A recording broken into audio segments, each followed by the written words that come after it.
I know that I went through this process, this journey, so that I can help other people. And I think a lot of people have to sometimes fall and meet the pavement, face the pavement, in order to realize there is something bigger and to connect to, I want to help people.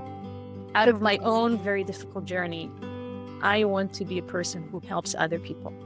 I see other people go through very traumatic events just to realize helping other people is the answer. Hello. If you are new or returning, I want to thank you for tuning in to the Speak Up Against Stigma podcast. I am your host, Kristy Towson, suicide attempt survivor turned mental health advocate, editor, and publisher. This is a show where we believe that stories help each other connect and feel less alone in the world. I bring you guests from all around the globe with lived mental health experiences to break down the stigma and to support you in your journey. You may laugh, you may learn, and you may even cry, but remember that the conversations discussed here are not from licensed professionals, but from those with lived mental health experiences. With that being said, let's dive in. Hello, how are you today? I'm good. How are you, Kristy? Thank you for having me here today. Tell me, why is speaking up against stigma important to you?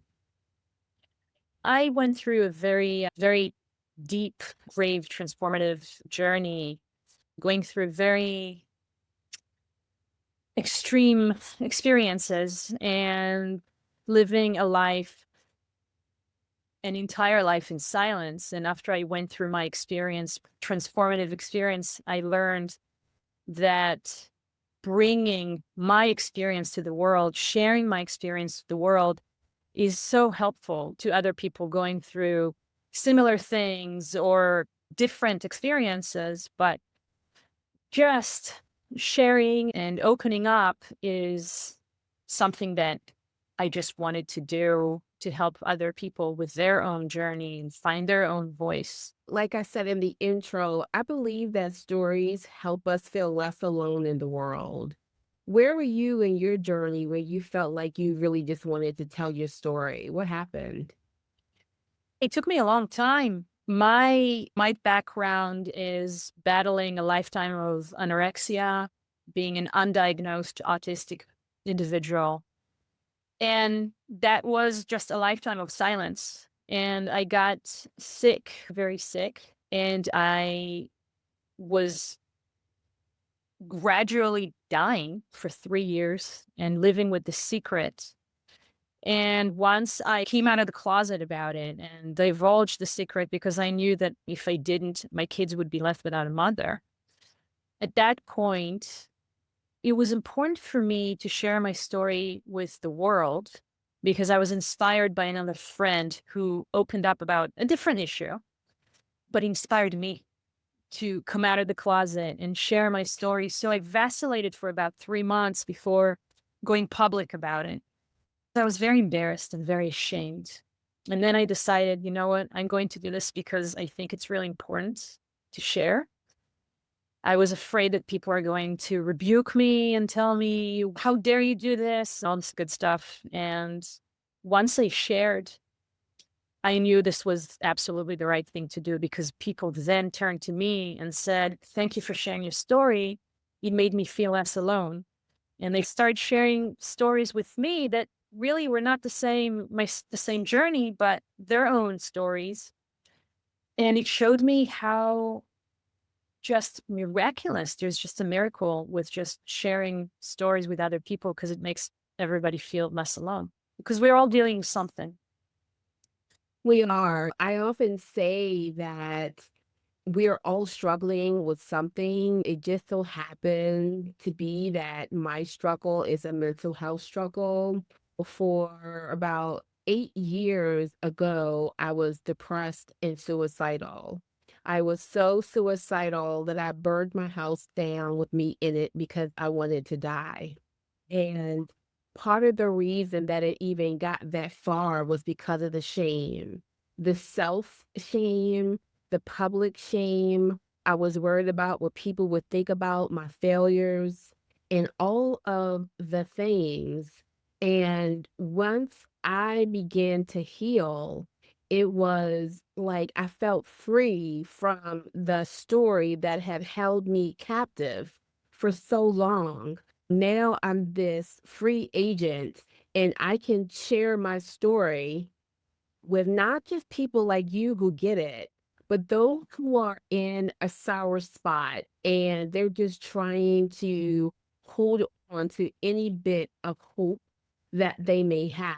I thank you for bringing that up. And like you, I was also diagnosed last year at the age of 47 with autism.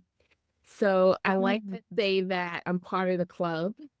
Wow. I did not know that. That's amazing. Join the club. We're part of the club now. But it's so eye-opening. All of the things that I experienced in my childhood and now as an adult is starting to click and make sense, where I felt like a misfit before. I felt like I didn't belong. I felt confused about my journey.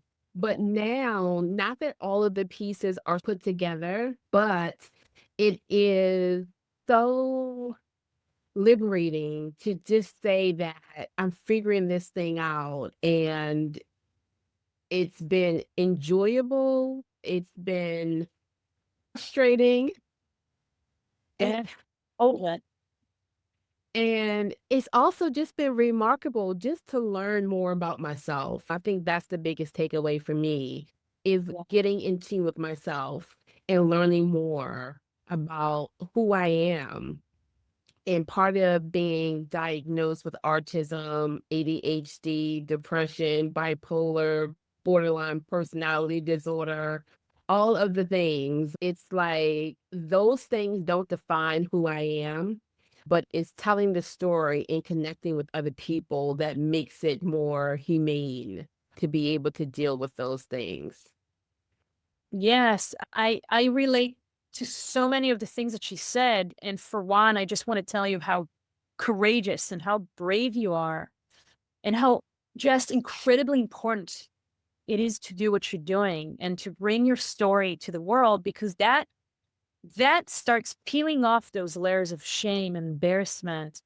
And I so relate to what you said about sharing the story. I feel like there is this huge component of when you start sharing your story, you are taking control over the narrative and you no longer are a victim of the story, but you're now a writer or co-writer and you're taking ownership of the narrative. It doesn't control you anymore. And like you, I'm an ambassador today. I feel like I'm an open book. I have no problem talking about my journey. In fact, I want to talk about it because that embarrassment is gone.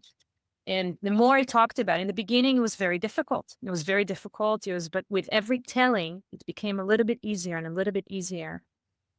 And and then to the point where you realize we're all dealing with something. If it's not this, it's that. We're all human here on a journey and an adventure together. And nobody's leaving this life unscathed. And so many people are just shrunk inside all this shame and embarrassment. And when you realize there's nothing to be ashamed about, people are dealing with anxiety or depression or suicidal ideation and all this. So many people go through this, but they're alone in the darkness and silence because they are afraid of stigmas. They're afraid of being judged. So the more of us come forward and share our own stories, the more of this judgment falls away, and we're here to support one another. And this is really what this human journey is all about: support one another in our journeys. Yeah, I believe that. It took me a long time to realize that. For a long time, I will admit I was selfish. Just thinking about myself and my own journey and what I needed and what I wanted in life. And it wasn't Until honestly, I became depressed and suicidal that compassion began to come alive in me for other people. Because if I was so down and out in my own journey, it just it was hard. It was hard, but being able to live on the other side of it, I feel better for it now. So tell me, like, when did you first realize that you had a problem, and what were the steps that you took to get support? As I mentioned before, I lived a lifetime of struggles with anorexia, but because of misconceptions, lack of knowledge, I didn't even know that's what I was doing. That's what I was confronted with. And the environments didn't know to recognize it and give me help. There's no indication from, you know, what I knew that I was struggling with anything. I was, but I didn't know to pinpoint it and to understand what was going on. And so in 2020, after a life of just completely just burnt out on life, because again, being an undiagnosed autistic individual, just like you said, I felt broken. I felt like something was wrong with me. I was just wrought with self-hate. And I was just done with life. And in 2020, I was diagnosed with Crohn's disease. And at that point, I was just, I'm out. I want to be done with this life. I don't know why it's so hard for me and why all these swirls of emotions are going on in my head. I just didn't know. I started to lose weight very quickly because of the diagnosis of Crohn's, fear that doctors instilled in me that if I didn't do this and that, I would lose my intestines. I was just frozen with fear and I started to rapidly lose weight. And at that point, the eating disorder hitchhiked on that. And along with a life of self hate and being ready to depart this world, it deteriorated from that. So for 3 years, I was following anorexia to the T. And I didn't really know to explain this to myself. I actually brought myself to a natural remission from Crohn's very quickly, relatively quickly. So everybody thought that I was dying from Crohn's while I was dying from anorexia. And after 3 years of unremitting starvation, I did not stop even one day. I followed the rules of starvation to the T. There came a day that I just knew. I got up one day in the morning and I knew in every bone in my body that I was dying. And I knew that any day I could just not wake up anymore. I felt it. And I was on the brink of death. And after medical, moving forward after medical help, it was clear that I was about to depart this world. So I knew that morning that I needed to do something. I needed to ring the bell or my kids will be left without a mother. And I had the notion for a while that I needed to do that. And it came together. It wasn't immediate. It was like coughing out a bone saying, I need help. I think I have a problem. So it took me a little bit of time, but that morning I was like, I need to do this now and I can't wait. So I reached out and that saved my life. That's incredible. Who did you reach out to? Was it like a hospital or a doctor? First, I had a therapist that I worked with, and she supported me throughout my Crohn's healing journey. But it coincided a pandemic, and I saw her on a virtual platform. So she never saw me in real life. She never saw my physical deterioration, and I was wearing very big hoodies, and my own family didn't. It was just me and my husband and my parents because there was nobody else around me because of COVID. So I reached out to her. I took a snapshot of myself in the bathroom that morning that I realized I really needed to do something. And I asked her if I could send her a picture of me. And I sent it to her because I needed her to see the truth of what was really happening to my body and what was really going on. And so I reached out to her and it was clear that the next step was my husband to tell him what was really happening, that I'm doing this on purpose. And after that was my doctor, because we knew that we couldn't do it alone. This was a conglomerate we couldn't take on ourselves. And I went to my doctor and I asked for extra time. She didn't see me for 2 years at that point, and I remember the look on her face when I came into her office, and she was in utter shock, and she told me, "You don't need help today, you need help yesterday." And at that point, it was clear that I needed to be hospitalized and I needed medical supervision 24/7. There was a flurry of activity, medical. That's when the journey started. But it was just like house of cards, one person at a time. And then all of a sudden it was like, oh, the whole world knows. And I came out of the closet and the family and friends. And it was a process, a very painful process. You're in a much better place now. You're telling your story. You're like an advocate. Like, what was your healing journey like? Yeah, I at that point where we realized that we needed a team, we needed more help. I was not I did the bare minimum. Just saying I need help was the biggest step that I could muster to do. And I started relying on other people to help me because I just couldn't do it for myself. I couldn't, even though I knew that I needed to stop, I couldn't want to stop. And it's very hard after when you're so entrenched in eating disorders to stop it on your own, even though you want it. And especially with autism, it's very hard to stop things, even though you want to do it. So it was slow. It was the beginning. I had to rely on external support. I had to go at some point to treatment. It was clear to everybody that I had to go to treatment, but I put the brakes on. I didn't want to go because I was afraid.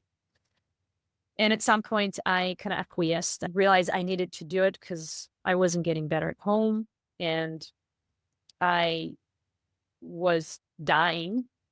And so I left to treatment. I had to leave for 10 months in treatment, away from my husband, my kids. And I started blogging about it, which was interesting. It ties into what you said, to something you said in the beginning. I started to blog about my journey. And while I was writing about it and being very raw and very honest about it, I realized that two things happened. For one, I was helping other people because some people could relate to what I was going through, and they would write to me and say, "Thank you for putting into words things that I wasn't able to say. I couldn't really put into words myself." And people who said, "You inspired me to reach out for help where I couldn't do it before." But the other thing is that I was processing my own narrative, my own story, my own difficulties. And so I saw how healing it was to share, to write, to speak. It's for me and to other people. So the more I wrote about it, the more honest that I kept on being very open and honest about it, the easier it became. And it was just very magical. There's something very magical about sharing. And in the beginning, it was very hard for me. I couldn't even say the words anorexia. Like, I don't have anorexia. What do you mean I have anorexia? It was, again, coughing out a bone. But the more you talk, the more you're being open about it, the easier it gets. And it's not become something to hide, but something to explain. And it's not something that, like you said, I'm not defined by it, but it's just something that I went through. It's a part of me. It's not the whole of me. And today like I said, I'm an open book because I want to help people. I know that I went through this process, this journey, so that I can help other people. And I think a lot of people have to sometimes fall and face the pavement in order to realize there is something bigger and to connect to, I want to help people. Out of my own very difficult journey, I want to be a person who helps other people. And I think you went through this process and I went through this process, and I see other people go through this very traumatic events just to realize helping other people is the answer. It's very healing. Yeah. And it sounds so basic. Oh, I just want to help other people.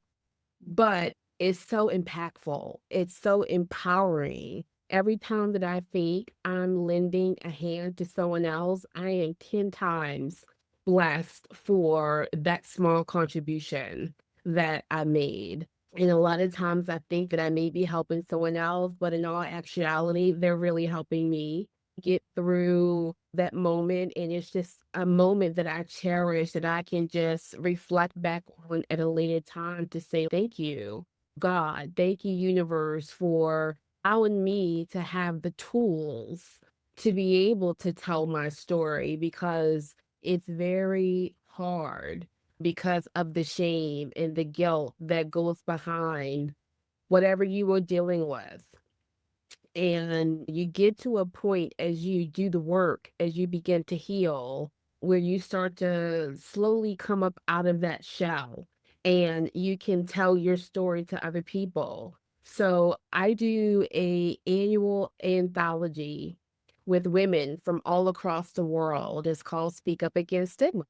And a lot of times people come to me and they say that they want to tell their story. They want to use a pen name. They want to know if they can be anonymous. And the answer is point blank no, you can't. Because this is about speaking up against the stigma so that we're no longer held captive behind the stories or the narratives that we tell ourselves. It's more about being transparent to help somebody else. In closing, what would you say to someone else who may be struggling right now? I think I learned a few really important points in my recovery journey. And I think the most important part of recovery, any healing, any process that we go through as human beings starts with self-love.